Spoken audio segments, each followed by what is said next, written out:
Will Tulsi Gabbard actually be confirmed by the Senate? Will the Republican senators fall in line behind her? It's an interesting question. The Independent reports perhaps the most tenuous confirmation will be for Tulsi Gabbard, Trump's pick for Director of National Intelligence. Unlike Pete Hegseth, a former Fox News host and outspoken supporter of not only Trump, but also the various culture wars that the right has hammered for years, Gabbard's specific policies might cause significant heartburn for old-school Republican hawks like McConnell, Collins, Murkowski, and others. Gabbard, a former Democratic congresswoman who quit the party and endorsed Trump, has a number of hurdles to clear. For one, she will almost surely be asked about why she visited now deposed Syrian President Bashar al-Assad and about her parroting Russian talking points. But that's not the only area where she might face significant questioning.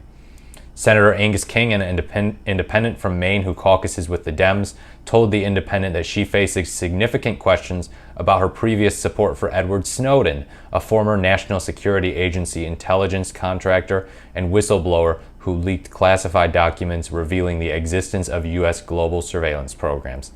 Gabbard went so far as to ask Trump to pardon Snowden back in 2020. She'll also have to deal with other areas where she'll likely encounter opposition. Quote, "There are still issues about her position of the 702, for example," Collins told The Independent. Some Republicans object to her stance on Section 702 of the Foreign Intelligence Surveillance Act, which allows the gathering of foreign intelligence on non-Americans outside the U.S. without a warrant. Gabbard has tried to walk back her earlier criticism of the program, but Collins said she had issues with Gabbard's responses.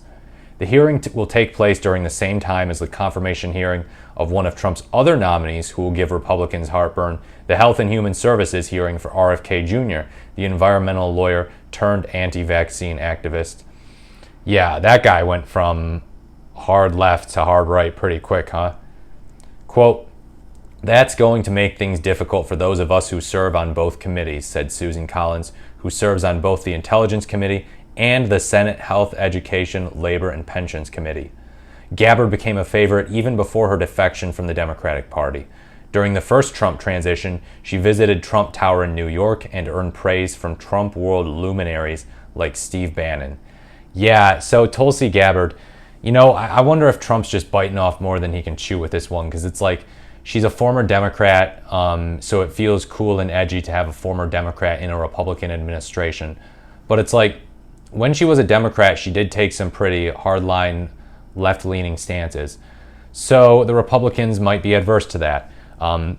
Very anti-war back when she was a Democrat, pretends to be anti-war now, but does not criticize Trump at all for some of his pro-war positions, like talking about invading Mexico to deal with the cartels.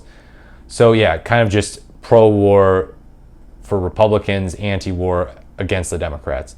So not really any consistent standard for her. But yeah, it'll be interesting. RFK Jr. and Tulsi Gabbard, hearings around the same time. Let me know what you think. Do you think that the Republicans are going to step away from both them? Do you think they'll step away from Gabbard, RFK Jr.? Neither of them? Will they go all in and just obey their daddy Trump? What's going to happen? Let me know what you think in the comments below. As always, thank you so much for watching. Please like, comment, or subscribe to the channel, and I look forward to speaking to you in my next video.